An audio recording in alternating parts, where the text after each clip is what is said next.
Hi guys, welcome back. I am Vivek Singhal from tradingwithvivek.com। और आज हम डिस्कस करने वाले हैं सन टीवी नेटवर्क को। और इसको डिस्कस करने का एक रीज़न है क्योंकि कुछ चीज़ें इनके फेवर में आई हैं। तो आगे बढ़ते हुए हम लोग इसमें सबसे पहले बिजनेस एनालाइज करेंगे, फिर उसके बाद में इसके फंडामेंटल एनालाइज करेंगे और उसके बाद में टेक्निकल एनालिसिस देखेंगे। क्योंकि हम यहाँ पर एक्चुअल में कैसे किसी स्टॉक को सर्च करें, कैसे एनालाइज करें और उसके बाद में कैसे डिसीजन लें, इस चीज़ को सीखते हैं। ये एक एजुकेशनल वीडियो है, तो यहाँ पर कोई भी बाय या सेल की कोई रिकमेंडेशन नहीं है। आप सारी वीडियोस को देखकर यहाँ पर अपने नोट्स बना सकते हैं, सीख सकते हैं। और अगर पर्सनलाइज क्लासेस में सीखना है तो वो भी कर सकते हैं। मेरा डिस्क्रिप्शन बॉक्स में नंबर भी दिया हुआ है। आप फेसबुक पर भी कनेक्ट कर सकते हो, आप लिंक्डइन पर भी कनेक्ट कर सकते हो और आप इंस्टाग्राम पे भी कनेक्ट कर सकते हो। तो सारे ही सोर्सेज वहाँ पर हैं। ट्विटर पे भी आप फॉलो कर सकते हो। तो आगे बढ़ते हुए मैं ये बताना चाहूँगा, यहाँ पर एक बार सबसे पहले इसकी वेबसाइट पर चले जाते हैं। सन टीवी नेटवर्क के बिजनेस को एक बार देख लेते हैं, क्योंकि बिजनेस को समझना सबसे ज़्यादा इंपॉर्टेंट होता है। तो ये साउथ के सबसे मेन एक्चुअल में अबाउट सन टीवी, यहाँ पर शायद ये मेन इनकी वेबसाइट नहीं है सन टीवी की, और ये सिर्फ इन्वेस्टर्स के लिए बनी हुई है। तो एक बार हम गूगल पे सीधा सीधा सर्च कर लेते हैं सन टीवी इंडिया करके, और वेबसाइट हमारी निकल कर आ जाएगी। यहाँ पर सन नेटवर्क यहाँ से इस नाम से ही पूरी आ गई है। तो इनके ये साउथ में सबसे बड़ी कमांड रखते हैं। और जो ये बिजनेस है एक्चुअल में, इस बिजनेस के ऊपर थोड़ा सा एक बार रिस्क आया था जब यूट्यूब आ गई थी। तो यूट्यूब पर लोगों ने बाकी चीज़ें ज़्यादा देखनी शुरू कर दी थी और टीवी को देखना थोड़ा सा कम हो गया था। लेकिन अभी वापस से चीज़ें डिफरेंट हो गई हैं कि सेम चैनल्स को आज की डेट में टीवी पर नहीं देखकर यूट्यूब पर भी सेम चैनल्स को देखा जाता है। तो जो पहले डिमांड थी वो वापस से आ चुकी है। तो इनके बिजनेस पर एज सच कोई इंपैक्ट नहीं है। एंड जैसे जैसे पर कैपिटा इनकम इंक्रीज होती जाती है, स्पेंडिंग पावर बढ़ती जाती है, और सभी लोग यूट्यूब पर इन चीज़ों को देख सकते हैं, अपने अपने मोबाइल में देख सकते हैं। तो सबके टीवी आज की डेट में अलग हो गए हैं। सभी अपने ईयरफोन लगाकर चुपचाप अपनी मर्जी से अपने पसंद के प्रोग्राम देख सकते हैं। तो वो चीज़ें खत्म हो गई हैं कि अब आज की डेट में टीवी कोई नहीं देखता। टीवी देखें या नहीं देखें, लेकिन जो प्रोग्राम उन्होंने टीवी पर देखने थे, सेम प्रोग्राम को वो आज की डेट में यूट्यूब पर देख सकते हैं, एप्लीकेशंस पर देख सकते हैं। तो वो पॉइंट नहीं है आज की डेट में। और इनके सारे ही प्रोग्राम्स मीन्स सभी तरह के चैनल्स हैं। उसमें एंटरटेनमेंट चैनल भी है, मूवीज चैनल्स भी हैं, उसमें न्यूज़ चैनल्स भी हैं। So they do have all the channels. तो यहाँ पर आप पूरी डिटेल में देख सकते हैं कि यहाँ पर इनके कौन कौन से चैनल्स हैं। तो ये चार मेन 4 लैंग्वेज में इनके चैनल्स आते हैं, तमिल, तेलुगु, मलयालम एंड कन्नड़ा।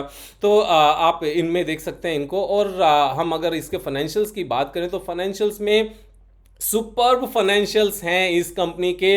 मींस जो टॉप मोस्ट फाइनेंशियल्स मेरे हिसाब से होते हैं, ये उस तरह के फाइनेंशियल्स हैं। तो ध्यान से आप लोग देख सकते हो, प्रमोटर्स की शेयर होल्डिंग 75% है। जो मैक्सिमम परमिसेबल लिमिट है ना सेबी की तरफ से, ये वो लिमिट है। तो एक अलग ही कॉन्फिडेंस आता है कि शेयर होल्डर्स ने अपना सारा पैसा, मीन्स जो मैक्सिमम इसका कंट्रोल कर सकते हैं ना शेयर होल्डिंग को, वो किया हुआ है। Return on capital employed is 30%। मैं हमेशा से एक चीज कहता हूं, अगर दो कॉम्बिनेशन है, रिटर्न ऑन कैपिटल एम्प्लॉयड 30% है, डेट इक्विटी रेशियो जस्ट 0 है, और साथ में अगर 75% प्रोमोटर्स के पास है ना, मींस एफिशिएंसी भी सुपर्ब है, कंट्रोल भी अच्छा है, बैलेंस शीट भी हेल्दी है, और बिजनेस हमने देख लिया कि इनका बिजनेस भी अच्छा है, ग्रोइंग बिजनेस है। साथ में एक बार पास्ट परफॉर्मेंस भी देखते हैं कंपनी की, पास्ट परफॉर्मेंस कैसी है।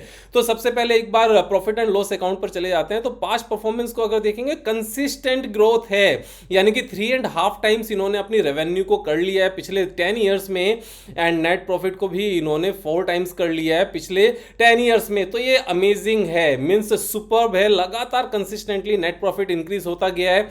और अगर करंट में बात करें क्वार्टरली रिजल्ट्स में, तो क्वार्टरली रिजल्ट्स में जो इंपैक्ट था पैंडेमिक का, वो खत्म होता हुआ साफ साफ नजर आता है। यहां पर वापस से इनकी रेवेन्यू लगातार बढ़ती हुई नजर आती है, और वापस से नेट प्रॉफिट बढ़ता हुआ नजर आता है। अगर आप नेट प्रॉफिट करंट वाला देखोगे तो हाईएस्ट एवर नेट प्रॉफिट है लास्ट 12 क्वार्टर्स में।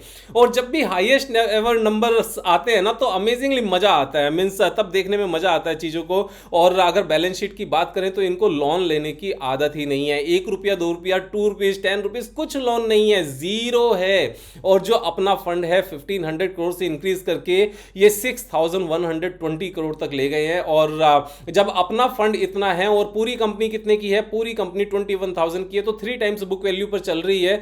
तो इतनी अच्छी ग्रोथ के साथ अगर 3 टाइम्स है, दैट्स ओके, क्योंकि यहां पर जो इनके फंड्स अवेलेबल हैं, जो वैल्यू है, उसके साथ में ब्रांड वैल्यू भी मैटर करती है। अगर ये अपना कोई भी ब्रांड अगर एक दो चीजें भी अगर सेल करते हैं तो बहुत अच्छी कीमत मिलती है। वैसे सेल करने की कोई बात ही नहीं है when promoters are holding 75% holding. और जो पी रेशियो है दैट इज वेरी कंफर्टेबल, 16.7 है, कोई ज्यादा नहीं है, बिल्कुल भी ज्यादा नहीं है। बैलेंस शीट यहां पर सुपर्ब है, बहुत अच्छी है। एक और अच्छी बात क्या है कि जो जितना भी पैसा ये लोग कमाते हैं वो सारा का सारा बुक्स में आता है, means everything is coming in the books, कोई पैसा बैड डेट नहीं है। उसके साथ में अगर शेयर होल्डिंग पैटर्न देखें, शेयर होल्डिंग पैटर्न में पहली बार ऐसा देखने को मिलता है कि किसी इंडिविजुअल नेम पर कंप्लीट 75% हिस्सेदारी है। दूसरा कभी भी ऐसा देखने को जल्दी से नहीं मिलता। मुझे नहीं लगता कि बहुत सारी कंपनीज ऐसी एक्सचेंज पर लिस्टेड होंगी जो इंडिविजुअल नेम से 75%, एक बंदे के नाम पर 75% हिस्सेदारी होगी। इट्स अमेजिंग, सारी चीज़ें बहुत अच्छी हैं। और उसके बाद में जब हम टेक्निकल चार्ट पर जाते हैं, टेक्निकल चार्ट पर जाने से पहले एक चीज़ मैं आपको बता देता हूं कि इस कंपनी के जो हमने अभी देखा था, जो ओनर हैं, जो शेयर होल्डर हैं, जो प्रमोटर हैं, बेसिकली कलानिधि मारन, ये एम करुणानिधि के नेफ्यू हैं। और नेफ्यू ये डीएमके पार्टी से बिलोंग करते हैं, बेसिकली उसी परिवार से बिलोंग करते हैं। और डीएमके पार्टी को अभी एक बहुत बड़ी जीत हासिल हुई है वहां के जो स्टेट इलेक्शंस थे and Tamil Nadu elections 2021 winning candidate full. आप इलेक्शंस 2021 के अगर रिजल्ट्स देखेंगे, DMK sun rises under M K Stalin in Tamil Nadu, NDA wins Puducherry, वो अलग बात है। तो यहां पर इन्होंने इलेक्शंस जीत लिए हैं। तो जो चीजें इनके फेवर में आनी चाहिए थी और जिस चीज का काफी लोग वेट भी कर रहे थे, वो चीज इनके फेवर में आ गई है। इनका परिवार वहां से जीत गया है, तो 5 इयर्स तक अब इनको छेड़ने वाला कोई नहीं है। They can rise like anything. तो जो सेंटीमेंट्स हैं, मोमेंटम्स हैं, वो भी इनके फेवर में है। साथ में आज आप अगर एक चीज देखोगे ना, तो आज ये शेयर प्राइस 7% टूटा है आफ्टर दिस विनिंग। इसी चीज को तो ऑपरेटर्स गेम प्लान कहते हैं कि पब्लिक के हाथ कुछ नहीं लगना चाहिए, जो भी उनकी पॉकेट में है ना सारा निकाल लेंगे। लेकिन उसके बावजूद भी यहां पर एक बहुत ही अच्छा चार्ट पैटर्न बनता है, उसको हम कहते हैं reverse head and shoulder pattern.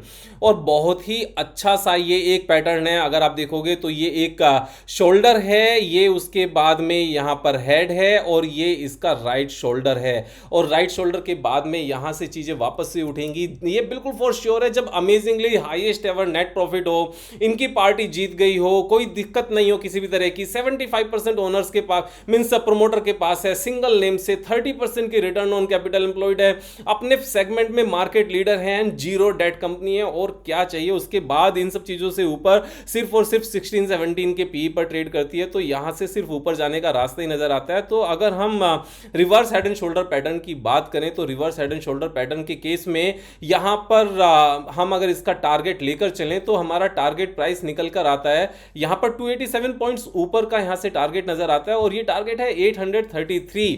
और अगर करंट प्राइस से लेकर 833 जो टारगेट प्राइस निकल कर आता है उसको अगर मेजर करें तो ये 65% का यहां से नेट गेन है। मेरे हिसाब से विद इन 1 ईयर ये यहां पर पहुंच जाएगा। मैंने इससे पहले भी एक बार इसकी वीडियो बनाई थी कुछ टाइम पहले, और लगभग 450 के आसपास उसको एनालाइज किया था। उसके बाद में रैली आई, उसके बाद में फिर नीचे आके फिर रैली आई है, और अभी वो टाइम नजर आता है कि जब यहां से सीधा सीधा ये टारगेट की तरफ बढ़ना शुरू होगा, because everything is in their favour. तो यहां पर कुछ भी इनके अगेंस्ट नजर नहीं आता, सब कुछ अमेजिंग है। और अगर इसके लाइफ टाइम हाई की बात करें तो लाइफ टाइम हाई भी एक बार देख लेते हैं कि वो कितना बनता है।